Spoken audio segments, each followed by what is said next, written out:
পুরো বাংলাদেশের মানুষের জন্য বলতেছি, দেশবাসীকে অ্যাড্রেস করে বলতেছি।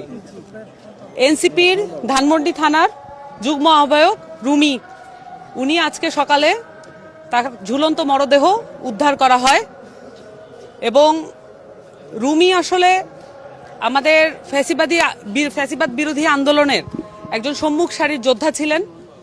উনি নতুন বাংলাদেশ গড়ার লক্ষ্যে এনসিপিতে কাজ করতে এসেছিলেন। রুমির এই যে তার মরদেহ উদ্ধার এবং তাকে যে অবস্থায় আমরা দেখতে পেয়েছি, এটাকে এনসিপির জায়গা থেকে, জুলাইয়ের সম্মুখ সারির যোদ্ধার জায়গা থেকে আমরা স্বাভাবিকভাবে নিতে পারছি না। আমরা কিছুদিন আগে শরীফ ওসমান হাদি, যিনি ঢাকা ৮-এর একজন প্রার্থী ছিলেন, শুধু তাই না, বাংলাদেশের ফ্যাসিবাদ বিরোধী এবং আধিপত্যবাদ বিরোধী লড়াইয়ের একজন অন্যতম নেতা ছিলেন। তিনি আমাদের মধ্যে বীর হিসেবে অবস্থান করছেন এই মুহূর্তে। আমরা তার সুস্থতা কামনা করে আল্লাহর কাছে ফরিয়াদ করছি।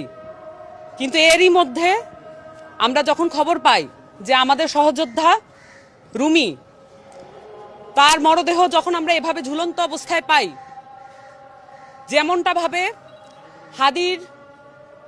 হাদির মস্তিষ্ক ভেদ করে যাওয়া বুলেট যেমন আমাদেরকে ছিন্ন ভিন্ন করে ফেলেছে,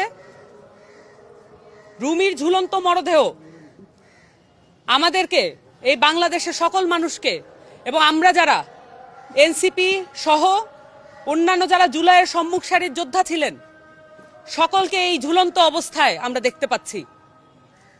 আমরা দেখেছি জুলাই ঘোষণাপত্রে জুলাইয়ের যারা সম্মুখ সারির যোদ্ধা, যারা শহীদ পরিবার এবং যারা আহত হয়েছেন, যারা এই পুরো অভ্যুত্থানে সক্রিয় অংশগ্রহণ করেছেন, তাদের নিরাপত্তার কোনো ব্যবস্থা করা হয় নাই।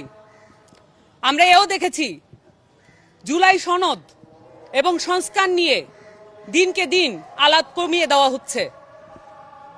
এমত অবস্থায় যখন পুরো দেশটাকে একটা এমন নির্বাচনের দিকে ঠেলে নিয়ে যাওয়া হচ্ছে, যে নির্বাচনে কিভাবে পুলিশ বাহিনী, আইন শৃঙ্খলা বাহিনী এবং অন্যান্য যে নির্বাচন কমিশন সহ এই রাষ্ট্রীয় সংস্থাগুলো কিভাবে কাজ করবে, সেটার কোনো সঠিক কোনো রোডম্যাপ